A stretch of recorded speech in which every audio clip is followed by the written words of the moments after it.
1월 12일 월요일 새벽 예배 하나님 앞에 드리시겠습니다. 고마우신 하나님 아버지 감사합니다. 귀하고 복된 주일 보내게 하시고 은혜의 말씀 듣게 하시고 생명의 말씀 우리에게 들려주셔서 감사합니다. 사랑하는 교회가 이 땅에 예수님이 시작하신 그 하나님의 나라를 이어갈 존재로 부르시고 그에게 부활의 확실한 많은 증거와 성령의 충만함을 주셔서 능히 증인의 사명을 감당하게 하시는 분이신 줄 믿고 고백합니다. 오늘 주님 사랑하는 교회가 부활의 확실한 많은 증거를 가진 교회 되게 하여 주시고 자신의 능력이나 자신의 뜻이 아닌 성령의 충만한 자가 되어서 오직 예수님만 나타내고 하나님의 뜻과 하나님의 능력으로 하나님의 증인의 삶을 감당할 수 있는 자신을 쳐서 복종시키고 하나님 성령의 충만한 하나님의 사람으로 살아갈 수 있도록 주님 도와주옵소서. 사랑하는 교회 가운데 은혜 내려주셔서 우리 모두가 우리를 통하여 사랑하는 너무 귀하고 존귀하신 우리 주 예수 그리스도만 온전히 드러내는 그런 하나님 증인의 삶을 사는 교회 성도 되게 해주십시오. 주님만 영광 받으시는 그런 교회와 성도 되게 해주십시오. 사랑하는 예수님의 이름으로 감사하며 기도합니다. 아멘. 찬송가 85장 함께 찬양 들으시겠습니다. 찬송가 85장입니다.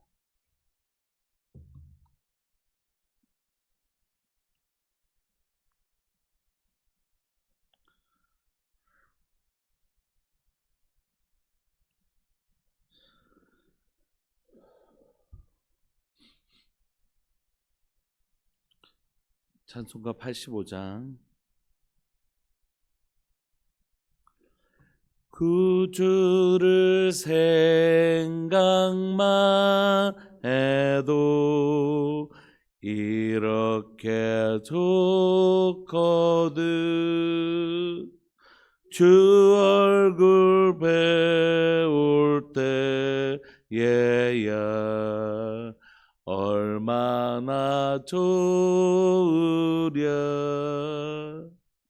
만민의 구주 예수의 귀하신 이름은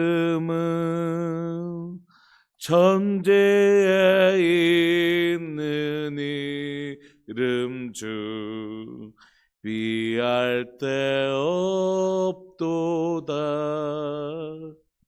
참에게 아는 자에게 소망이 되시고 구하고 찾는 자에게 기쁨이 되신다. 예수의 넓은 사랑은 어찌 다 말하랴. 주 사랑 받은 사람만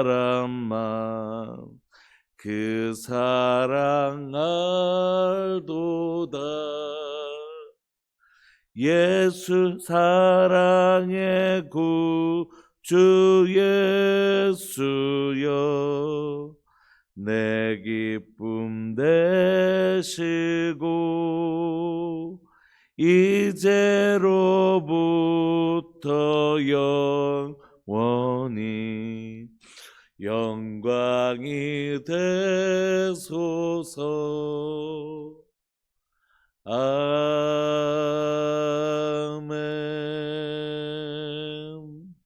아멘. 이 하나님의 말씀 오늘부터는 마태복음입니다. 마태복음 1장 1절부터 17절까지 우리 함께 보시겠습니다. 마태복음 1장 1절부터 17절까지입니다.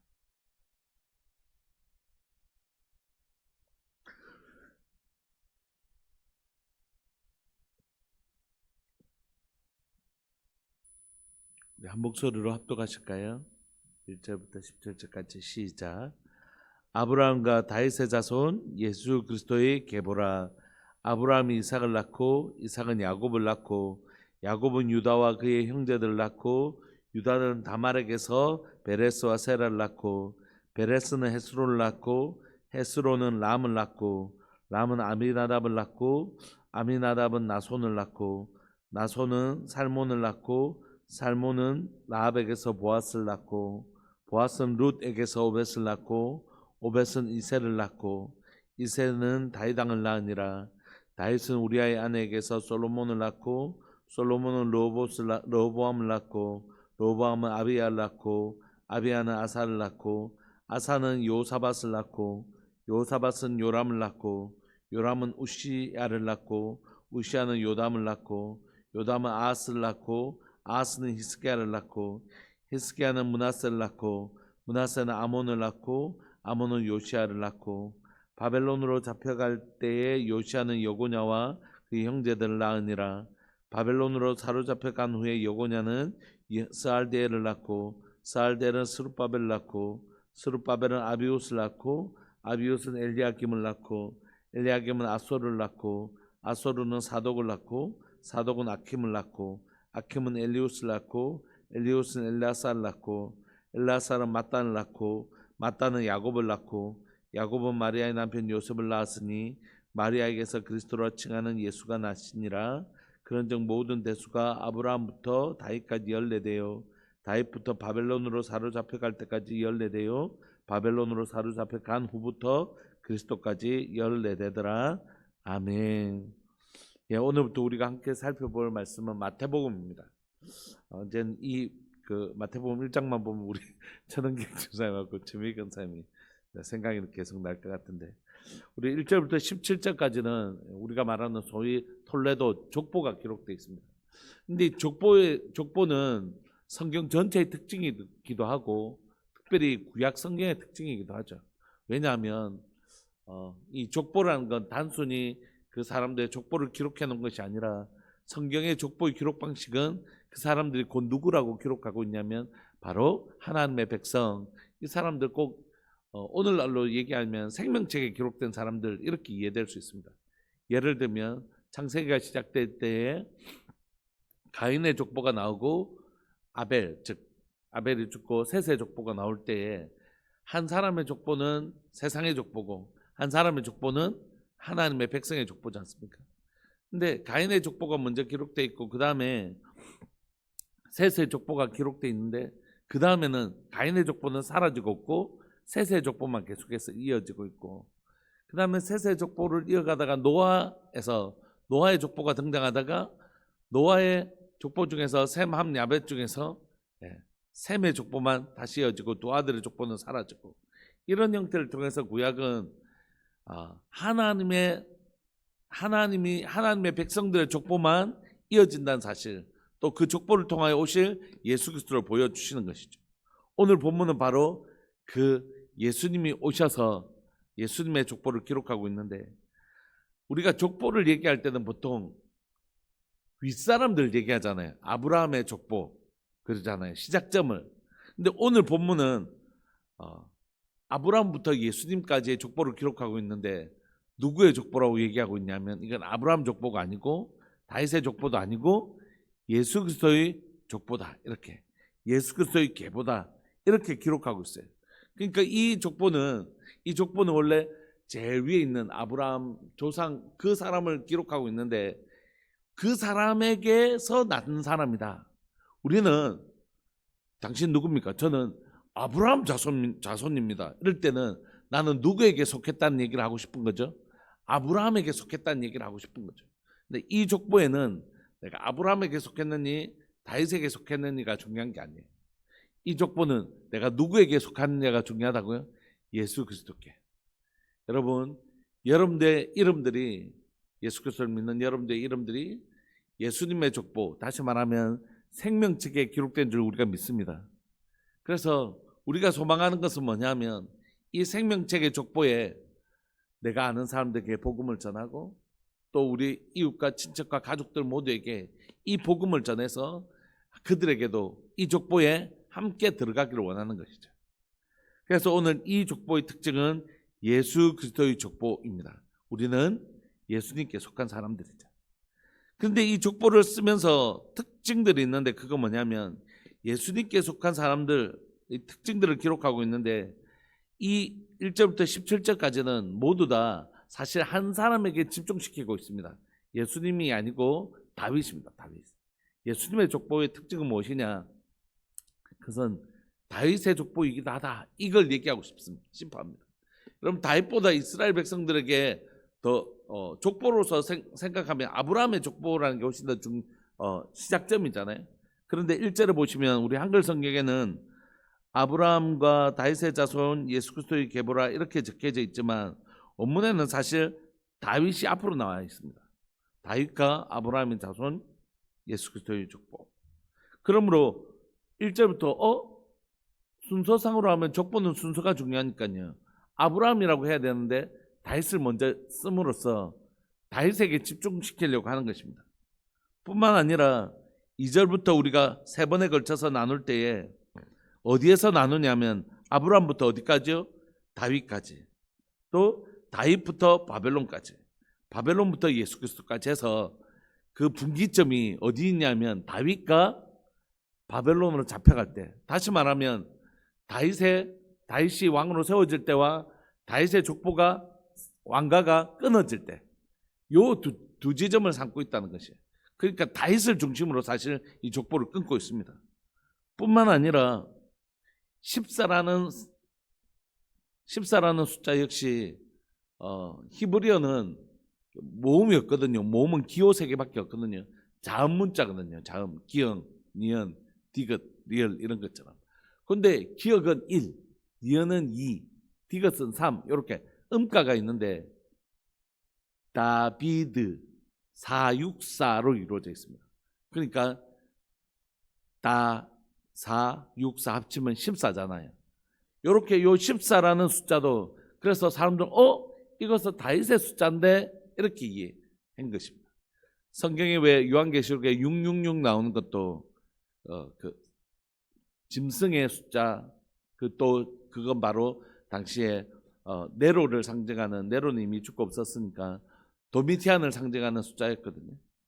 그러니까 이 숫자는 지금 464, 14를 통해서 진짜 14대만 있는 건 아니거든요. 이거는 임의적으로 마태가 족보를 쓰면서 중요한 사람을 편집해서 14로 맞추고 있거든요. 그러니까 이 14 역시 누구를 떠올리게 만들었냐면 다윗을 떠올리게 만들고 있는 것입니다. 그리고 쭉 읽다 보면 다윗에게 형광펜을 칠한 것처럼 다윗을 다윗에게 멈추게 만들어놨어요. 한번 보시면 6절에 보시면 이새는 다윗 왕을 낳으니라. 이 다 왕이거든요. 우리아의 아내에서 솔로몬도 왕이고요, 르호보암도 왕이고, 아비야도 왕이고, 아사도 왕이고, 요사밧도 왕이고, 요람도 왕이고, 우시아도 왕이고, 다 왕이거든요. 누구만 왕이라고 해놨죠? 다윗 왕만 이렇게 해놓은 것입니다. 그러니까 오늘 본문을 쭉 읽어보면 막 신경 써서 안 읽어도 사실 우리 한글 성경도 그렇지만 사실 헬라 성경을 보면 왜 다윗에게 이렇게 집중하고 있지? 이걸 금방 알 수 있습니다. 그래서 다윗을 주목하여 읽어라 이렇게 얘기하고 있는 것입니다. 왜죠? 오늘 이 본문이 가지고 있는 의미는 하나님께서 이스라엘 백성들에게 약속을 해주셨어요. 다윗하고 약속을 해주셨죠. 뭐죠? 너희 집에서 왕이 끊어지지 않을 것이다. 그래서 이스라엘 백성들은 어떤 믿음을 가지고 있었냐면 우리가 왕이 끊어지지 않기 때문에 우리는 무슨 짓을 해도 절대 망하지 않는다는 이상한 믿음을 가지고 있었어요. 그리고 이 성전이 어떻게 무너질 수 있냐 그렇게 생각했단 말이에요. 그러니까 그건 그들의 생각이죠. 육신의 생각. 근데 하나님의 생각은 좀 달랐어요. 그런데 그들이 붙잡았던 다윗의 언약이라고 불려지는 다윗으로 시작됐던 그 왕가는 절대 무너지지 않을 것이라고 했는데 우리가 오늘 성경에서 이미 보시는 것처럼 바벨론에 잡혀갈 때 다윗의 왕가는 끊어지고 없어졌습니다. 그리고 그 이후에 왕은 세워지지 않았습니다. 바벨론 포로에서 돌아왔지만 그건 독립이 아닙니다. 그건 그냥 식민지 정책에 있어서 자기 나라로 돌려보내주고 자기 신들을 섬길 수 있도록 한 식민지 정책이었지 그게 독립을 해서 왕을 세우고 나라를 세운 게 아니거든요. 그러므로 이때 이미 다윗의 왕으로서의 다윗의 왕가는 끊어져 버렸습니다. 사람들이 하나님의 말씀은 그러면 꼭 다 되는 건 아닌가? 하나님이 다윗하고 언약 맺었던 언약은 모르겠다 모르겠다 이렇게 하나님 분명히 약속해 주셨는데 그게 이루어지지 않으니까 이 이스라엘 백성들의 마음속에는 이게 뭐지? 하는 생각이 드는 것이, 우리가 잘 아는 것처럼 대제사장도 누구의 계열을 따라와야 되나요? 사실은 아론의 자손들의 계열을 따라와야 되잖아요. 우리가 다니엘서 하면서 배웠던 것처럼 그 돈 주고 막 사는 모습이 있었잖아요. 그러니까 이게 엉망인 거예요. 성전도 무너지고 물론 다시 지어지긴 했지만 그 다음에 다윗의 약속도 끊어지고 우리의 자존심이라고 있는 대제사장도 막 돈 주고 팔고, 이런 하나님을 기대하기가 어려운 시대에 근데 살고 있었던 것이죠. 그런데 이 마태가 이 마태복음을 쓰면서 뭐라고 얘기하냐면 그 하나님의 약속은 신실하다. 하나님이 약속하신 거 진짜 이루어지는 거 한번 볼까? 다윗 왕으로부터 누가 오셨다고요? 예수 그리스도 만왕의 왕이시며 만유의 주 되신 우리의 왕 되신 예수님이 오셨다는 것이에요. 그러니까 다윗으로부터 왕이 오신다는, 다윗의 왕가가 끊어지지 않는다는 하나님의 약속이 지켜지고 있는 것을 보여주면서 동시에 그 왕은 우리가 생각하는 그 왕 아니다. 이스라엘이란 나라의 왕이 아니라 만왕의 왕이시다. 온 인류의 왕이시고 온 인류를 구원하실, 그리고 온 인류를 다스리실 왕이시다. 그들이 생각하고 있는 다윗의 언약은 이어지는 게 맞지만 그들이 생각했던 자기 민족과 이스라엘이란 나라의 왕이 아니라 온 만유의 주요 만왕의 왕이신 예수님이 이 땅에 오신다는 사실을 이 족보를 통해서 누가 설명하고 있냐면 마태가 설명하고 있는 것이, 봐, 다윗의 자손이 오시지, 다윗의 후손으로 오시지, 다윗의 언약이 끊어지지 않았지 봐. 그러면서 그는 육적 이스라엘이 아니라 영적 이스라엘, 참 이스라엘을 이 땅 가운데 세우실 분이라고 얘기하고 있는 것입니다. 그래서 족보를 보면 아브라함부터 다윗까지 쭉 기록하고 있죠. 그런데 여기에서 마태의 1차 독자들은 누구냐면 유대인 공동체, 완전 100% 유대인 공동체는 아니었을 거예요. 왜냐하면 당시에 100% 유대인 공동체, 100% 이방인 공동체는 사실 존재하지 않거든요.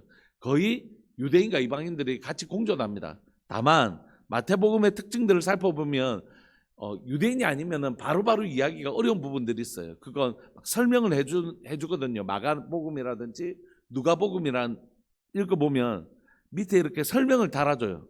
왜냐하면 유대인이 아니고 이방인들에게는 이건 좀 설명할 필요가 있거든요. 예를 들면 유대인들은 정결 규례가 있어서 들어올 때 그릇을 씻고 손발을 씻는다, 이런 설명들이 있잖아요. 그런 것처럼, 그런데 마태복음에는 그런 게 없어요. 그러니까 이건 이미 이걸 다 알고 있는 사람들에게 쓴 거구나. 다시 말하면 주로 유대인들이 있는 공동체구나. 여러분, 유대인 공동체, 로마서도 마찬가지지만 유대인들과 이방인들이 함께 가면 다툼이 자꾸 생겼어요. 어떤 다툼이었을까요? 그분 다 예수님 믿고 하나님의 자녀가 된 사람들이었거든요. 그럼에도 불구하고 이 유대인들은 그래도 너가 우리하고는 다르지, 이런 생각을 가지고 있었단 말이에요. 왜냐하면 너희들이 예수님 믿고 구원받는 거 우리도 인정한다. 우리도 예수님 믿고 구원받다. 근데 우리의 조상은 아브라함부터다. 다윗이 우리의 조상이야. 우리가 성전이 우리에게 있고 율법이 우리에게 있어. 모세로부터 우리에게 주신 율법을 가진 민족이고, 그래도 너희하고는 아니지. 하나님 오셔서 하나님 백성이 우리하고 너희들도 하나님 백성 삼아 주신 것이지, 우리하고 그렇다고 너희하고 똑같은 건 아니지. 이런 이방인들하고 우리가 같을 수는 없지라는, 예수님을 믿고 난 이후에도 이 생각들을 버리지 못한 것이. 그래서 이 공동체 안에는 유대인과 이방인들 사이에 굉장한 갈등들이 대부분 참 많은 공동체 안에서 있었단 말이에요. 여기에도 마찬가지예요. 여러분, 유대인들이 다수라고 생각해 보십시오. 소수라고 해도 이 유대인들은 그래도 우리가 이방인들하고, 너희들 예수 믿기 전까지 우리가 너희들 개같은 이방인이라고 불렀어.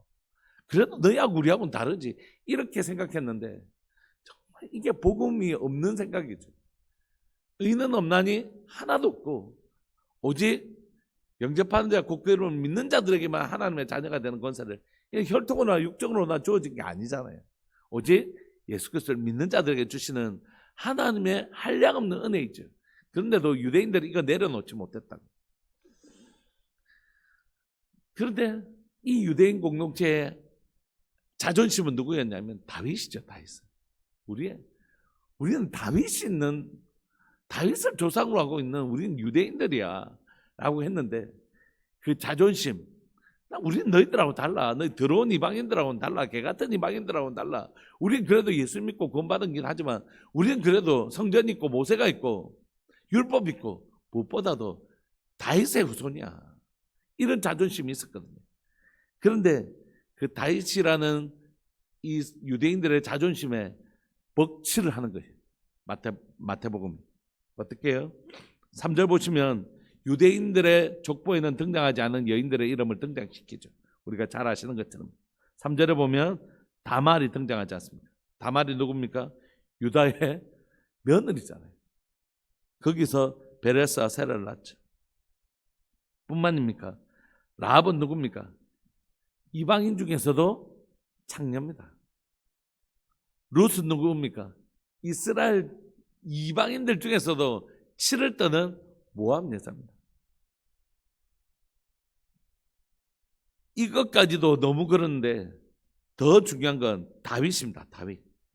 다윗은 바세바에게서 솔로몬을 낳고 이렇게 적을 수도 있잖아요. 그렇게 안 적습니다. 너희들이 그렇게 자랑하던 다윗 한번 볼까? 다윗은 우리아의 아내에게서 솔로몬을 낳았다. 이게 진짜 웃긴 내용 아닙니까? 땡땡땡 씨는 다른 사람의 아내에게서 아이를 낳고 이런 표현이잖아요. 이거 이렇게 안 쓸 수도 있지 않습니까? 그냥 우리아의 아내 대신 다윗은 바세바에게서 솔로몬을 낳고 이렇게 그냥 넘어갈 수도 있잖아요. 근데 마태가 기록하고 있는 건 그게 아니라는 것이. 너희들의 자랑 다윗이 정말 의로운 자냐? 그 혈통은 정말 깨끗한 혈통이냐? 한번 봐라. 이걸 쭉 읽던 마태 공동체는 무슨 생각을 했을까요? 좀 더 눈치만 보고 아무 말 못하는 거죠. 너희들이 자랑하는 족보가 이거냐? 예수 그리스도는 맞다. 다윗의 후손으로 오셨다. 그럼 너희들의 자랑이 다윗이 정말 순결하고 거룩하냐? 다 이방인, 창녀, 며느리, 심지어 다윗조차도 다른 사람의 아내에게서 자신의 충성스러운 신하의 아내에게서 아이를 낳은 이게 너희들의 자랑이냐? 뿐만 아니라 다윗의 이후를 봐라. 르호보암, 아비야, 아사, 요사밧, 요람, 우시아는 요담, 아하스, 히스기야, 므낫세. 이 중에서 의로운 사람 몇 명이냐? 그런데 그 결론을 한번 봐라는 거죠. 결국 너희들 범죄해서 바벨론으로 잡혀가지 않았냐? 이런 내용들이 있는 거지. 이게 자랑스러운 족보가 아니라는 거지. 너희들 결국 망했지. 유대인들 너희들 결국 망했잖아. 마태는 유대인 아닙니까? 당연히 유대인이죠. 그런데 이거를 쓰면서 세리마태잖아요. 세리마태. 죄인의 대명사. 무슨 얘기를 하냐면 죄인인 나를 건져주신 우리 주님이 쓰신 족보는 우리가 말하는 유대인의 자랑스러운 족보가 아니라 죄인된 우리를 사랑하신 은혜의 족보다. 이렇게 얘기하고 있는 것이죠. 그래서 그는 이렇게 얘기합니다. 결국 너희들이 그렇게 자랑하던 다윗도 범죄했지만 그 다윗의 왕가도 결국 우리 조상들로 인하여 어떻게 됐냐? 망하지 않았느냐? 근데 그 망한 것으로 끝났던 이 민족을 하나님이 어떻게 사랑하셨는지를 그 다음에 기록하고 있는 것이. 사실 소망은 다윗부터 바벨론이 아니라 바벨론에서 예수님이라고. 12절 바벨론으로 사로잡혀 간 후에 여고냐는 여할대엘을 낳고 여할대엘은 스룹바벨 낳는 것입니다. 이 스룹바벨이 이스라엘 백성들을 데리고 이제 귀환하죠. 스룹바벨은 아비우스를 낳고 아비우스는 엘리야김을 낳고 엘리야김은 아소를 낳고 아소록은 사독을 낳고 사독은 아킴을 낳고 아킴은 엘리우스를 낳고 엘리우스는 엘라사를 낳고 엘라사는 마단을 낳고 마단은 야곱을 낳고 야곱은 마리아의 남편 요셉을 낳았으니. 그러므로 여러분 우리가 구약을 살펴보면 다윗부터 바벨론 포로로 잡혀갈 때까지는 구약에 다 나와 있어서 이 사람도 알지 않습니까? 왕들의 이름 알잖아요. 그런데 스룹바벨 이후부터는 우리가 압니까? 모릅니다. 이 사람들의 이름을. 그럼에도 불구하고 하나님은 역사의 밑에서, 역사의 그 물줄기 밑에서 마치 강이 얼었으면 그 얼은 강 밑에서 도도하게 무엇을 이어가고 계셨다고요? 예수 그리스도의 족보를 준비하고 이어가고 계셨다고. 사람들은 주목하지 않았지만 사람들의 왕들의 족보는 외우고 있었겠죠. 우리 집사님, 권사님은 다 외우셨지만 사람들은 왕의 족보는 알았다고요. 그러나 왕의 족보로 끊어진 줄 알았던 그 나머지 족보는 아무도 기억하지 않고 있지만, 아무도 그 족보를 알지 못하고 있지만, 누구든요, 하나님은 이 족보를 꼼꼼하게, 이 족보가 끊어지지 않도록 이어가고 계셨다는 것입니다. 여러분, 우리가 첫째 복음을 이어가는 교회, 어제는 하나님 나라를 이어가는 교회라고 우리가 함께 나눴는데, 하나님은 절대 하나님의 족보를 끊어내시지 않습니다. 아벨을 죽이면 세세통화 이어가게 하시고요. 다윗의 왕가가 끊어진 것 같지만 아니요, 하나님 그 족보를 이어가셔서 마침내 예수님이 이 땅에 오게 하셨고, 이 족보는 교회를 통하여 이어가게 하셔서 마침내 예수님이 다시 오시게 하시는 재림이 이루어질 것입니다. 그러므로 여러분, 이 족보는 죄인의 족보이고 동시에 은혜의 족보입니다. 너희들이 보는 것처럼 다윗, 너희의 자랑인 다윗도 범죄하였고 그의 족보도 거룩하지 아니하는 온통 죄로 점철된 족보였고 마침내 나라가 통째로 범죄해서 바벨론 포로로 잡혀갔을 뿐 그런 족보였지만 그런 우리를 하나님은 버리지 않으시고 면면히 이 족보를 이어가셔서 마침내 이 땅 가운데 누구를 오게 하셨다고요? 다윗의 약속을 이으시고 마침내 우리 온 인류를 구원하실 만왕의 왕이신 예수님을 이 땅에 보내셨다. 바로 그 족보가 이 예수 그리스도의 족보다, 이렇게 얘기하고 있는 것입니다. 말씀을 마무리하겠습니다. 여러분, 사랑하는 여러분, 우리는 세상의 족보에 속한 사람이 아니고 예수 그리스도의 족보에 속한 사람입니다. 예수 그리스도의 족보의 특징은 뭐냐면 죄인이었으나 의인된 사람의 족보입니다. 목사님, 내가 뭐 죄 지었다고요? 이런 사람은 자신이 죄인인 것을 깨닫지 못하면 이 족보에 들어올 수가 없는 사람입니다. 그러나 죄인인 상태에서 머무는 사람도 이 족보에 들어올 수 없습니다.